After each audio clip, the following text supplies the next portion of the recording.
Welcome. Thank you. We are gonna address the elephant in the room, which is gonna be Max versus HBO Max. Yes. So what's happening there? Well, I want to start with a vote actually in the room. Who thinks it was a bad idea to change from Max to HBO Max, bringing back HBO? Yeah. Putting HBO back into the product. Anyone think it was a? Oh no! It was a good idea. Anyone think it was a bad decision to do that? No. Okay, so I think we've answered the question really. Exactly. So basically, you all know this reference. We were on a break. So yes, you were on a break. Because you know what, you really were confusing me for a lot of months and years. First, I was like, "Oh, I'm going home. I'm going to be watching HBO Max." Then it's only Max now. Again, it's HBO Max. So yes. So thank you for bringing HBO Bringing it back. in the branding. Yes. Okay. So as I said in the introduction, how do you determine which markets are you gonna go for, and in which way? If you're gonna go all the way, or you're gonna start slow, etc., etc. Yeah, I think it really varies on the type of market and the dynamics in the market. I mean, there are metrics we look at that I'm sure all companies look at in terms of, broadband penetration, population, all those kind of metrics. But I think actually what we know is we're in 77 countries, as you mentioned, which is about half of the addressable countries in the world, right? So we know that we're going to go everywhere. The question is, you can look at all those metrics, but the question really is how you do it in different parts of the world. And I'm very fortunate to be working across a very broad region, lots of different countries, and you can see different ways that you need to enter into those different markets. We're very lucky in Central Europe to have that really long history and heritage of HBO, starting with linear channels, 20, 25 years ago.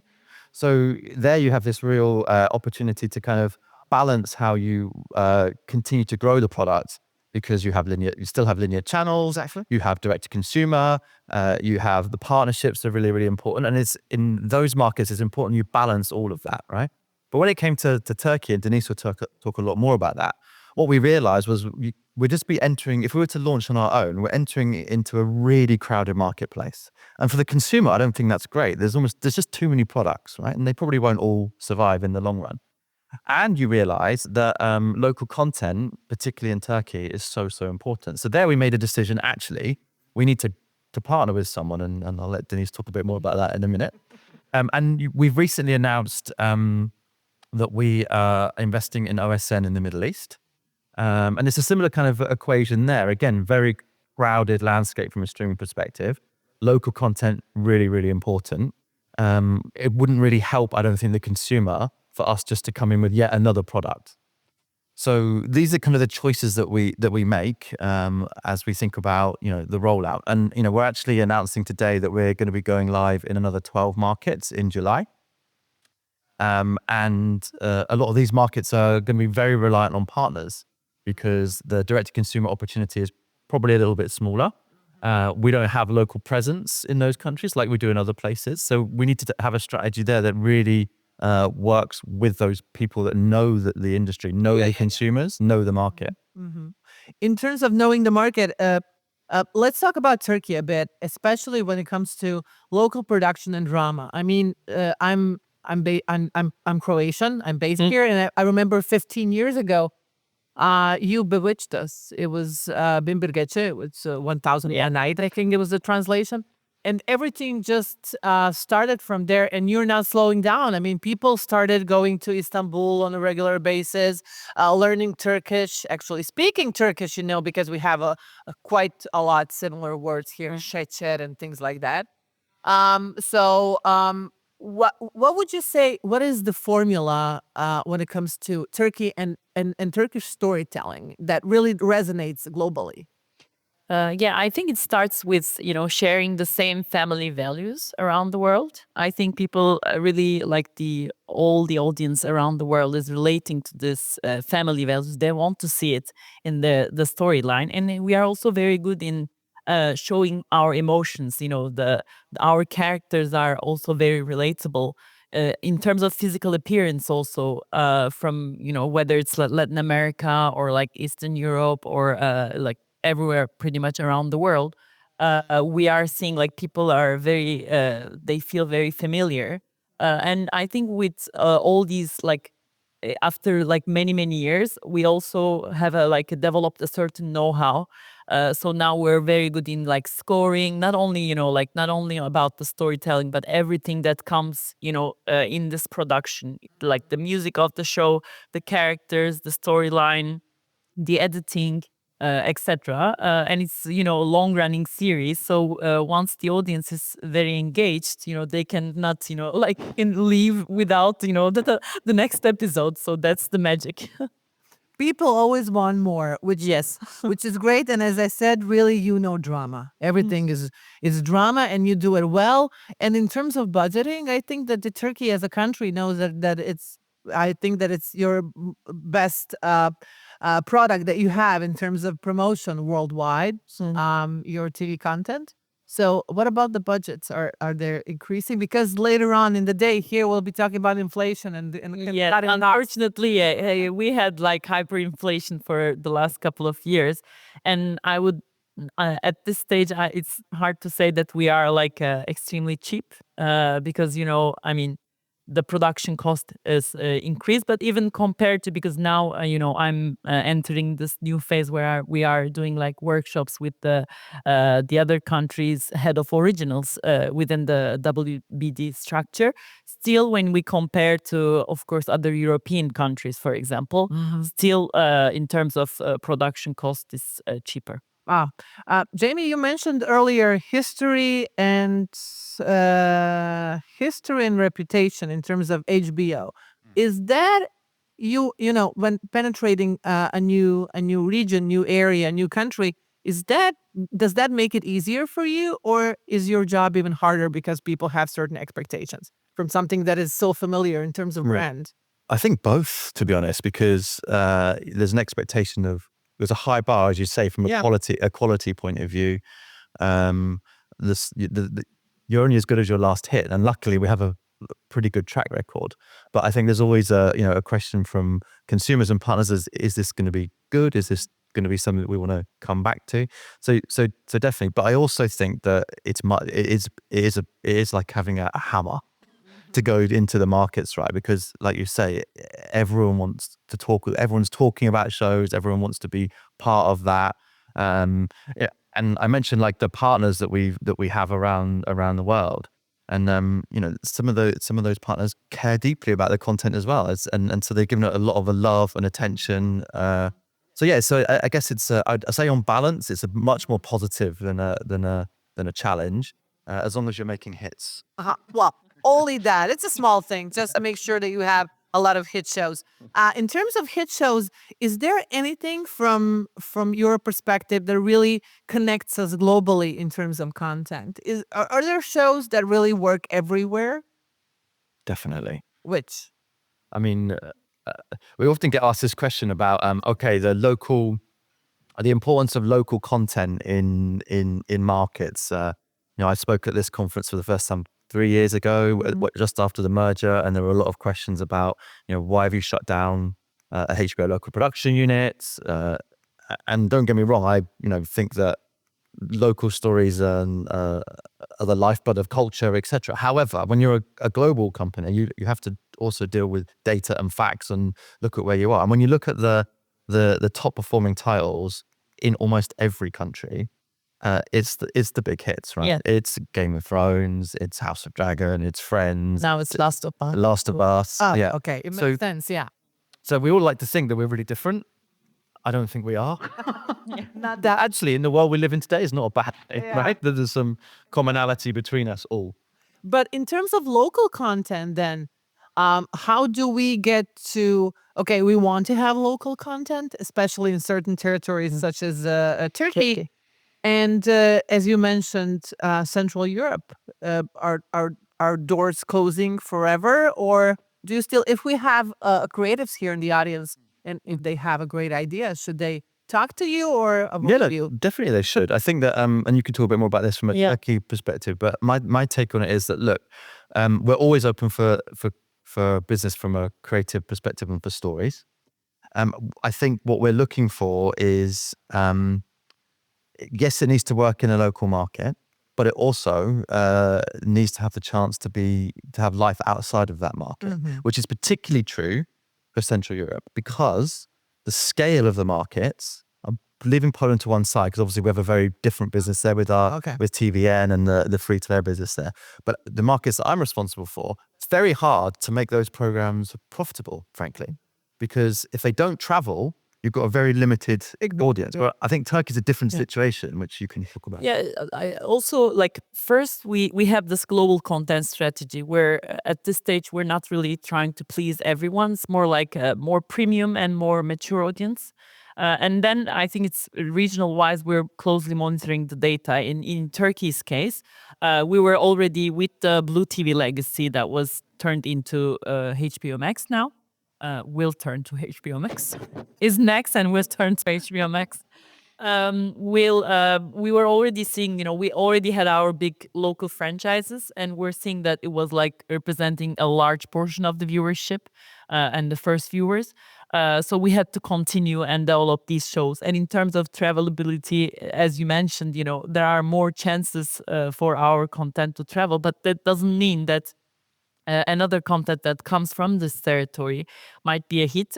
Therefore, we're really closely monitoring, like for each region, what's really in the what's really engaging the audience, basically. And it's not like it can change from one year to another.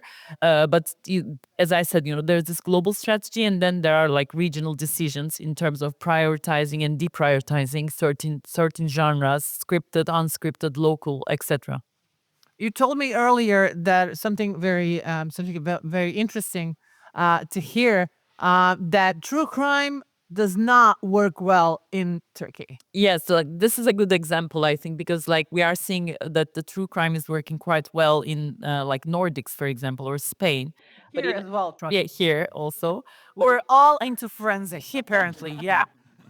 But in our case, for example, we have like very strong like shows on FTA, like more talking about these true crime, trying to solve these cases. And when we are doing these kind of shows behind the payment wall, it's attracting less audience, not appealing, because we cannot really compete with like a reach, a more exposed story on FTA. So in our case, we are, for example, investing less in true crime compared to other European countries. So that's the case. Oh, we're all visual types here in this room, I can only presume. So we have mentioned a Turkish drama so many times that it's silly not to show something. We've seen Ross Geller, so we're gonna see a bit of Turkish drama. Just give us the intro. Yeah, so this is the next, like one of the next local productions we will be releasing in September this year. Actually, it's a new show. It's going to be actually it's more in the crime genre. See, Not a soap opera. This case. you're still trying to change. And one of the reasons with this, like we picked this project actually is we wanted to also bet in the travelability, especially in Europe. So that's a good test because it will be released day and date in other territories, mainly here and other territories at the same time. Okay, and what's it called? Yeah, The Graft. Sorry. I don't know. Sorry, how? The Graft. The Craft. Okay, well, let's see The Craft.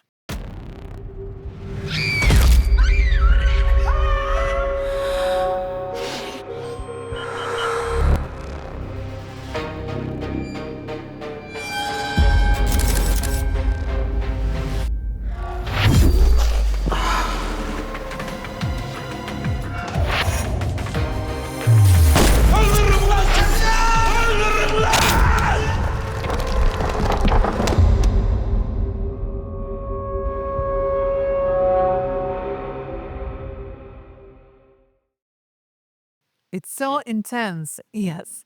It's an 8-part series. Okay. Oh, so it's not like your usual Turkish No, soap it's opera drama. like for our like on the streaming side, we have like mostly 8 to 10 episodes for like a season, more like a but we do multiple seasons. So hopefully we'll have a returning season after the We'll release see of the first season. how this show will work, because I'm guessing it's a bit less tradition in comparison to other but I mean, Turkish content. yes, but I mean, with our other shows also, I mean, I think it's more about like how you build the character and how you show the emotions. We are using, the same basically formula, let's say.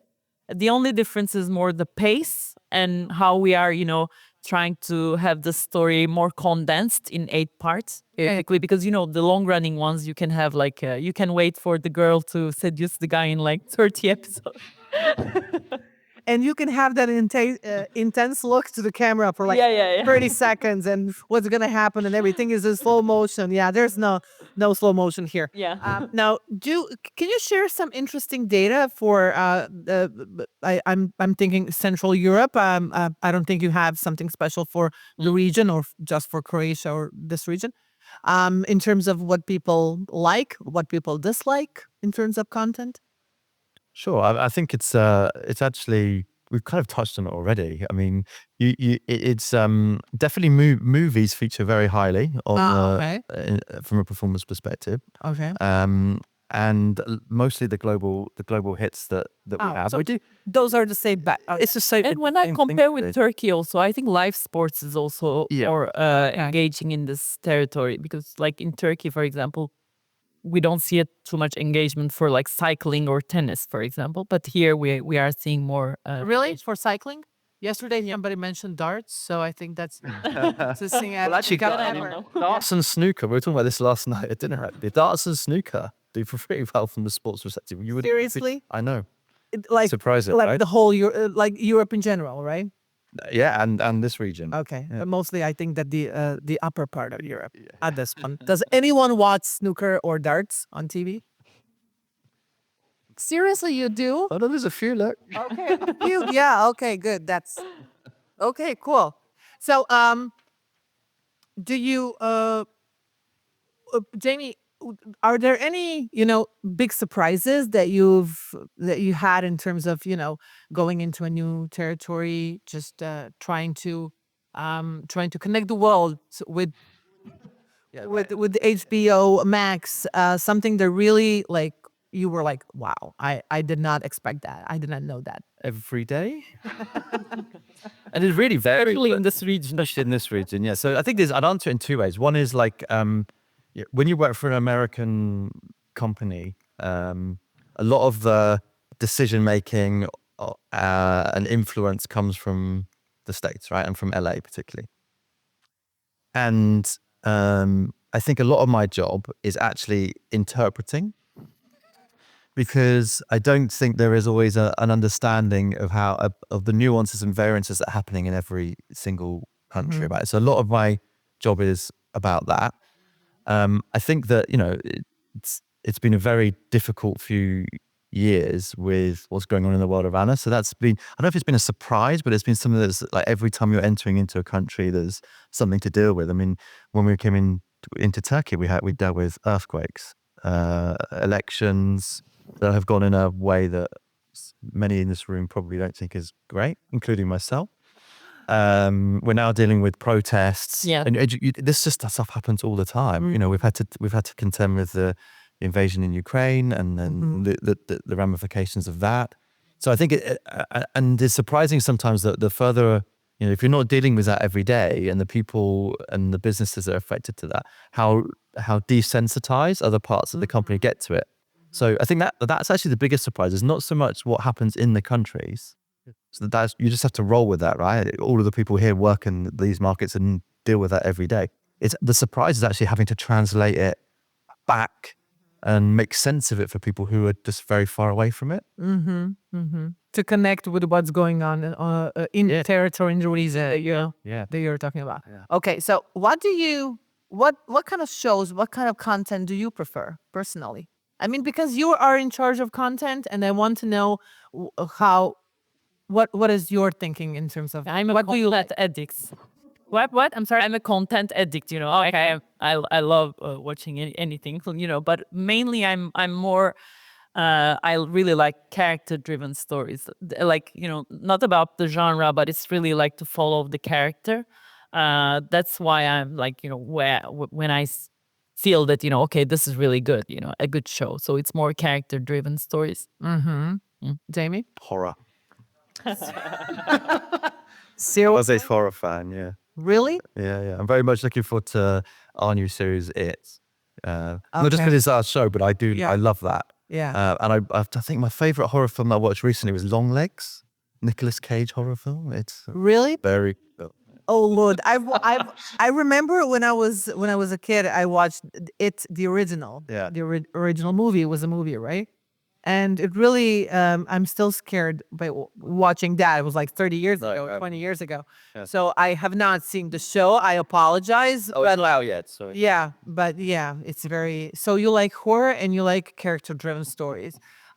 In terms of where do you see content developing? Because the audience is shifting, it's changing. People like younger people like shorter formats. At the same time, you've said it yourselves. The classics, they always work, no matter how, if the audience is younger or older. How do you see your jobs evolving in that sense? In terms of choosing what's going to be hot in the next 5 or 10 years.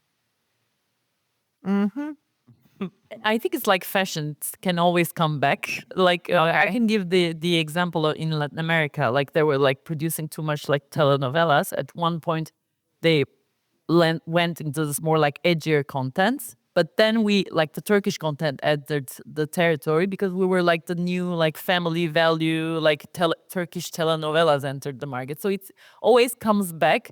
But I think that the new generation. I have 2 kids and I'm seeing it also that there's kind of like an attention deficit. So in terms of editing, we can tell like still, you can tell conservative stories, but the way you are editing it should be at a certain pace. I think it's more about like because of the social media, they lost their attention very quickly generationally. That's how I see. The last thing that I've heard is like read is like 7 seconds. Attention span. But that else I don't have intro. So now you make a say. Just 7 seconds an episode. Yeah. Jamie? I think that it might sound like a bit of a cliched answer, but I think it is just about experimenting, to be honest, because to your point, trends come and go. And I think the thing is about catching them at the right time with the right amount of attention, because I think sometimes the industry has gone so far in one direction and then it hasn't really gone anywhere, or they've missed a beat. So I don't think there's a science to it, but I think it's about experimenting, but then also being able to kill things quickly, right? So if it's not working, you've got to stop it, right? I think. And when it comes to the HBO brands, that's really, I think that's what we are doing at the same time. Because like you say, okay, I mean, we will watch too much like crime shows until the next big hit comes, So it's always the next big new thing that comes. We're always waiting for something huge to happen, even though it's very stressful for both of you, to be always chasing huge hits, which do not always happen. There is no guarantee. But in terms of true crime, when you mentioned here, it's really, really huge. So you mentioned, Jamie, earlier, there's a special announcement to be made here today. It's still not worldwide. It's not public yet, right? No, I think we're going to be announcing it straight after this. Okay, great. So once again, you are we're launching conquering how many more markets? 12 more markets Okay. in Which one? July. Okay. Uh, Do you know them by heart? no. Baltic states. Okay. Cyprus. Okay. That's 4, right? Great. So 3.5 Cyprus. 3.5. Oh, okay. Yeah. Okay. Albania, Kazakhstan, Okay. and some of the other ex-CIS Great. markets. So yeah, it's So 12. 12. 12 months. That's huge. Yeah, That's huge. yeah. So, and the preparations for that took how long? We've been going at it for, I don't know, 6-7 months now. 6 months. Okay. Yeah. Do they have anything in common, those 12 countries? No. Not right. Well, I think this works out for you. I really hope that this works out for you. They have nothing in common, seriously. I meet people over there are going to be loving Friends and Game Yeah, I of mean, Thrones. from a content point of view. Yeah, right? that's good. Well, good luck. I think you are doing a great job, and please just make more hits and make more Turkish drama.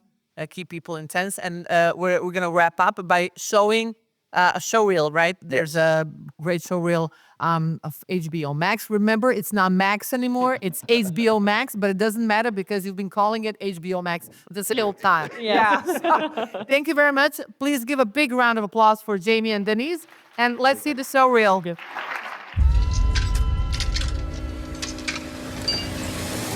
No one asked for this ending. No one's ever said, here's my money. Take my knife. Now please, sir, make it hurt. I can't hear a thing. Most people Shut up. don't think I want my hopes dashed.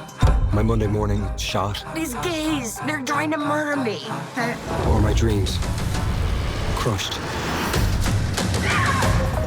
But there are moments that always stick with us, like, hello, lovers. We were on a break. I love you, but you are not serious people. Everyone has their thing, it's fine. What's my thing? No one asked for that. Because who sees that coming? Or that? Or her? I have never, ever been happier! Or them? I'm gonna cry! Oh my God! Or all them? Or it? Hello. Or this? Or even the next big hit coming?